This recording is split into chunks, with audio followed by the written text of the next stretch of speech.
4. And first bit of it's just going over what you're supposed to know. There's 6 reciprocal identities. What are they? Sine equals 1 over cosecant. Cosine equals 1 over secant. This is mostly for Taylor. I never saw these. Well, that's okay. Sine is 1 over cosecant. They're reciprocals. How about cosine? Cosine 1 over secant. Secant. And then, hold on. Tangent 1 over cotangent. Threads out. Oh, yeah. Cosecant's 1 over sine. So there's the 3 base ones. Now you just start talking about the reciprocals themselves, which must be a reciprocal of the original 3. Secant of theta is 1 over sine. About secant? 1 cosine. 1 over cosine. And lastly, cotangent. 1 over tangent. Seems like when we did the first notes, I got these backwards. The quotient identities talk purely about tangent and cotangent. Tangent, sine, cosine. Tangent sine over cosine. Cotangent is cosine over sine. Are we gonna do the other 3? Yeah, they're in there too. I only remember one. I only remember like sine squared plus cosine squared. Most days I know all 3 of them, but some days I just have to know what sine squared plus cosine squared is 1 and do the derivation in my head. Yeah, if you can do that, I guess you got all. Anyways, you guys understand the first mean? Yeah. You understand this one? You do? Oh, I know what that's for, yeah. It's Bill Cosby. OJ. Bill Cosby is who that is. I don't know if I should be using his face anymore in public education because he's got allegations against him. But sine over b is tangent over b, and what's tangent? Sine over cosine. And if you do the old school thing, you do sine over 1 times cosine over sine. What happens? Sine cancels. So it turns out sine of b over tangent of b is cosine of b, aka Bill Cosby. I just like that one. Best trig function. Oh. Cosby. Oh. Bill Cosby. I would tell you what my mom tells me and say, well, it's a good thing you're pretty or something. Ouch. Ouch. You gotta practice that. Of course, you don't say that to boys anyways. You never call boys pretty. Why not? I want to be pretty. That's a feminine characteristic. I want to be pretty. There's pretty boys. And there's pretty boys. You don't use the word pretty on a male. You use handsome, good looking. You don't use feminine. Feminine. Feminist, What's the whoa. word I want here? Adjectives? Not adjectives. Yeah. Yes, I Yeah. do. No, like that's the thing about Spanish. It's always L or law, masculine, feminine. All right, given sine of theta is root 10 over 10, and cosine theta is 3 root 10 over 10, find the value of each of the 4 remaining functions of trig. And we're going to do this 2 ways.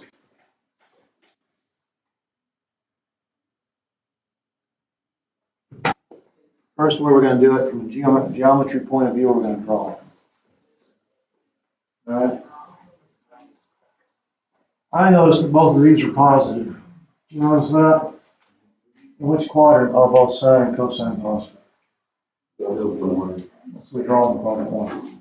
You get that?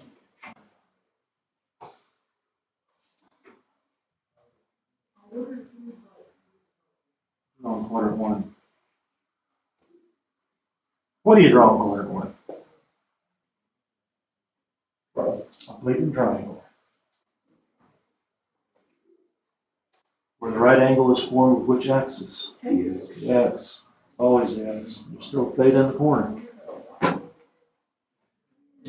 So you have the sine ratio, it's root 10 over 10. So what's the side opposite of theta? Root 10. What's the hypotenuse? And the cosine ratio turns around and gives you the adjacent side, doesn't it? Root 10. You're basically done. Are you not? You want the four remaining ratios? You've got sine, cosine. You're basically done. Tangent, cosecant, secant, and cotangent.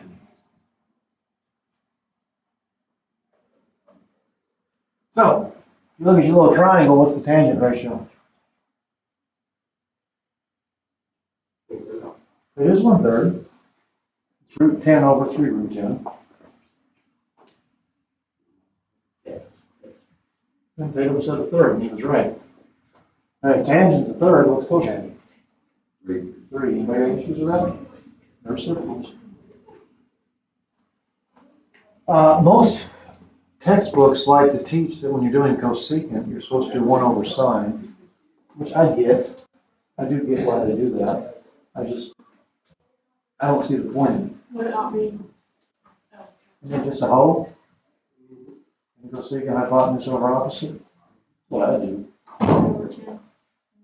10 over root 10. I can't do that. Then don't do it in your head, right? Down on paper. Be root 10.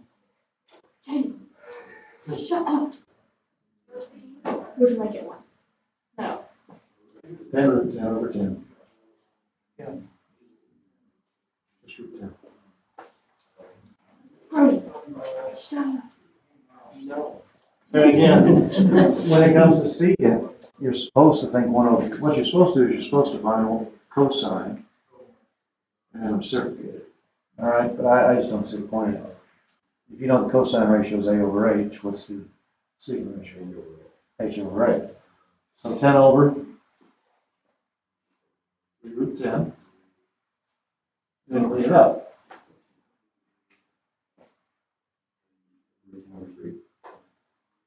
What is it? I believe so, yeah. That's 10 root 10 over 30, right? Yeah. Which is root 10 over 3. I think that's what you said. Yeah. That's right.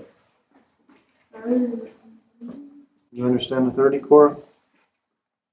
Root 10 times root 10 is what?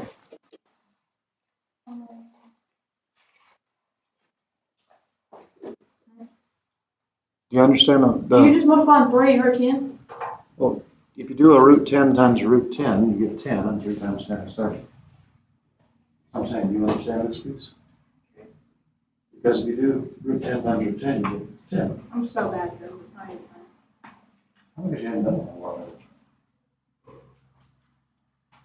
Probably what it is. That's probably the easiest way to do this. It is. The other way is using your identities. So there's one Pythagorean identity you're supposed to know by heart, and it's this one.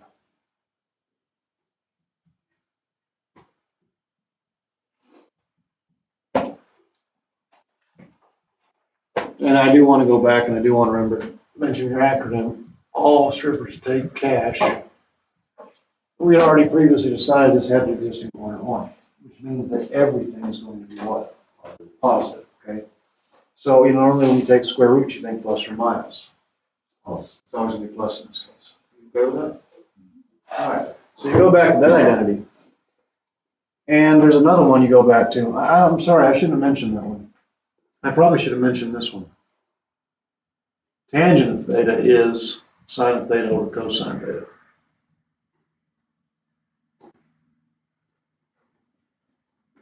That's actually much quicker. That one's easier, it's much easier. But if tangent of theta is sine over cosine of theta,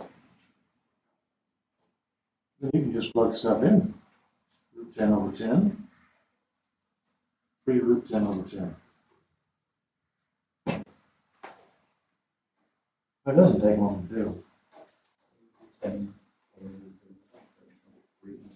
Your root 10s cancel out, right? Root 10 over 3 root 10. And yes, they do. I just didn't want to show too much at once. Oh, no. No, I No, cancel no, out. I was doing something else. I was wrong. What And you else? still get a third, right? And I don't even know why we looked at our triangle on the last one. I guess I'm just tired. If you want to cosecant, what would you do with sine? If you want secant, what would you do with cosine? Good, okay. So identities might be quicker sometimes. I do like drawing the triangles though. Oh yeah, hard Pythagorean identities.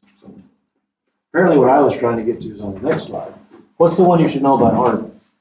Sine squared. That's cosine squared is one. I have a rough idea. What I do is I think about this thing and then I go through and divide by sine squared. Or I go through and I divide by cosine squared. Because today's a rough day. I don't think I have them all in my head. So if you divide everything by sine squared, what's that thing become? 1.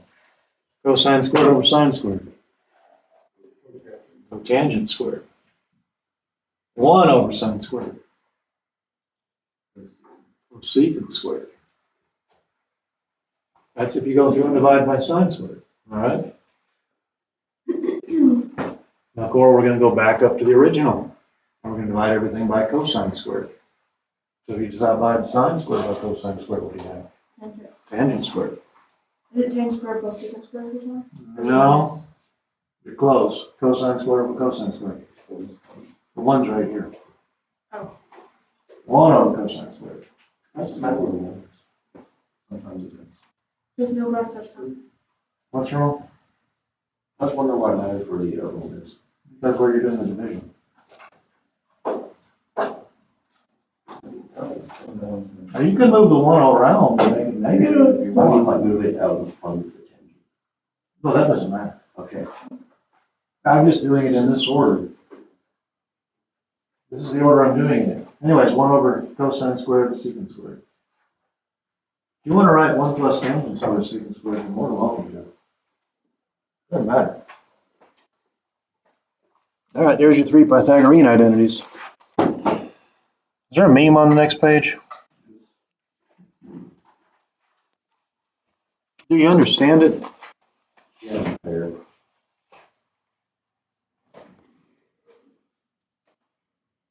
The sine squared plus cosine squared equals 1. There you go.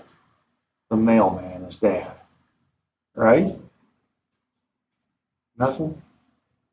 Okay, fair enough. And just go back to the kid. Why do you go back to the key? Husband's the one that got cheated on. Because, well, yeah, but he can, well, How's it affect the kid? Affects the kid greatly. Probably, parents are probably gonna have a divorce, he's gonna have so much trauma. gonna have a split family, Well, it's the mom's fault. Yeah, obviously. but still, kid pays the price. That's who pays the price in those situations. And the spouse who was offended. Do you get this, the t-shirt one? No. No? Is it secant? Yes, the 1 plus tangent squared is secant squared. And how do you counteract the squaring on secant? Square root. Secant is root of 1 plus tangent. It's supposed to say I'm secant, and I know it. Well, words are. How about the other one? It's sexy. Yeah, sexy, I know, but secant.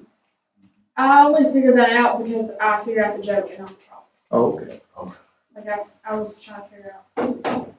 How about the next one? No clue? Not a bad one. That's Barack Obama, isn't it? Yeah. He was used pretty popular in memes back in, 2010 or so. Yeah, like him giving supplement. Well, do you agree that 1 plus 1 is 2? This is like before Common Core and after Common Core. All right.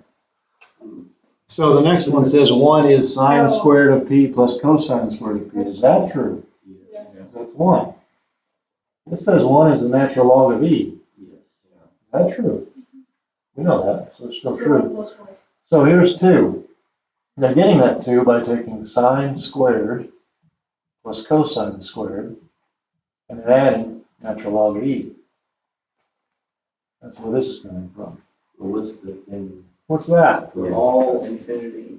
That is the sum of a sequence 1/2 to the n, from 0 to infinity. So that would be 1/2, the next term would be 1/4, the next term would be an 1/8, the next term would be a 16th. And if you add those terms up, forever and ever, you get 2. Remember the formula for that number 2? No, you don't. The sum of an infinite sequence is the first term over 1 minus r.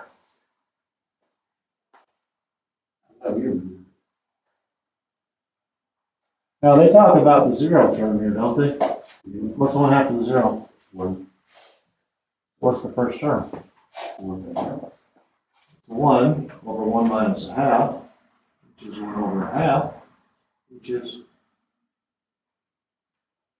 2. If you understood math, you'd find that a whole lot more impressive. It is sine squared plus cosine squared plus the natural log of e, in fact, equal to 2. Yes, it is.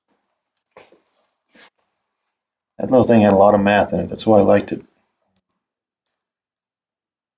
You ever seen the Merry Christmas one where you use logarithms to write Merry Christmas? No. I can look that one up. I never want to see it. No, I see it. But you start out with an exponential function and you take it sometimes and you solve, I think, for, I can't remember what you solve for. Maybe it's x. That was Merry Christmas. All right, find the exact value of each expression. Do not use a calculator. What? It's not that hard. By the way, you could use a calculator. You're not supposed to.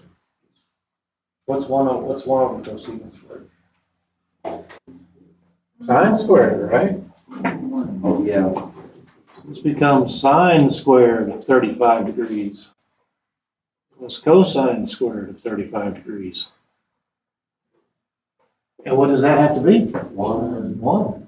Yeah, your theorems just talk about some angle in general, right? Doesn't matter what the angle is. B is cosine of pi over 3 over sine of pi over 3 minus the cotangent of pi over 3. Oh, so 0. It should be 0 because cosine over sine is Cotangent.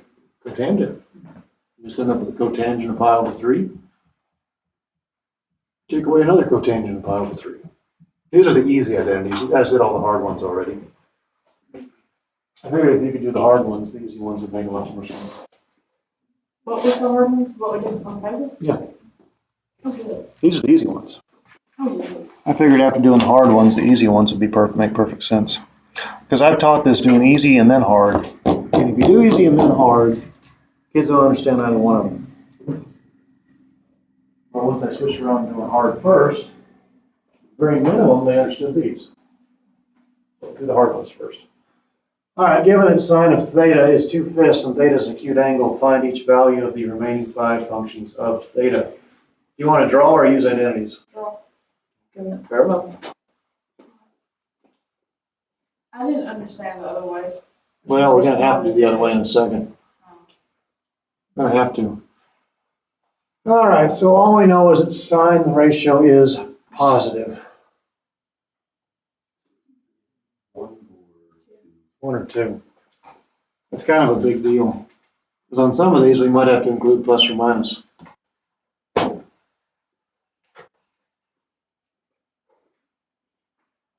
is kind of a big deal. Because when you're drawing of these, you have to put a triangle in both corners. Because it moves this in one. But the angle's here, or it's here. Which means that we can have all things positive, with the exception of sine and cosecant. Everything can be what? Negative. You guys get that? We'll be including some symbols here. And you want to do this with drawing, Cora? Oh, okay. The reason I draw it in both triangles is because it can exist in both triangles. Sine ratio is 2 over 5, 2, 5, 2, 5.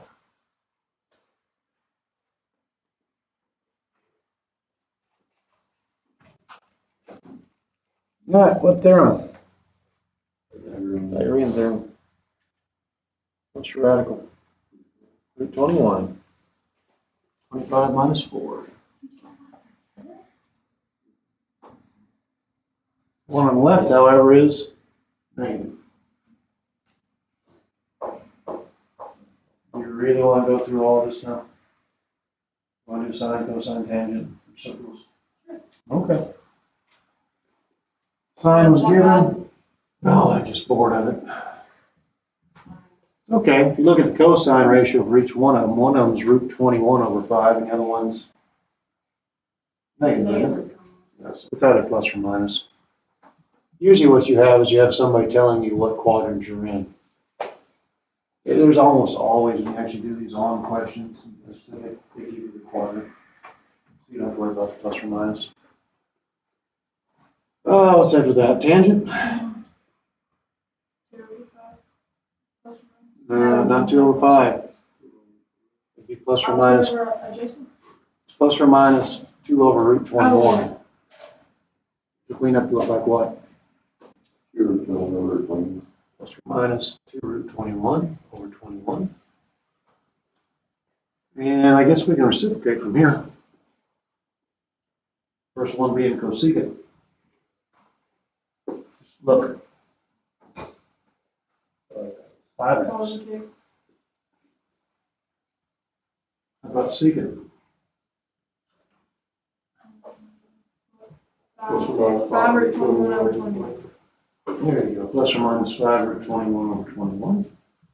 And what's left? Cotangent.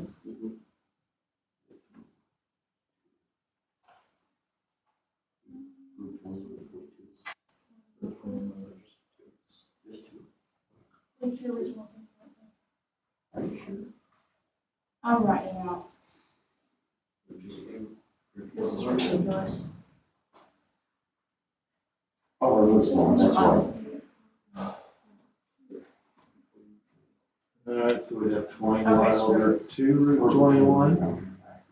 Multiply top and bottom by root 21. We'll end up with 21 root 21 over 42, right? But you have another root 21 on top. Okay. So doesn't it end up being root 21 over 2? I don't think it's what you offset or not. What'd you do to the root 21 that's on top and tangent? I flipped it. Did you go for those? First thing I went is I flipped it. Oh, and then you went, oh, so Yeah, you didn't have that. Good, right out, right out. Nothing wrong with that. Doesn't even take that long, does it? Doesn't. And the reality is, I know some people struggle doing that on their head, but on a tired day, if I just write this down, I'm in pretty good shape.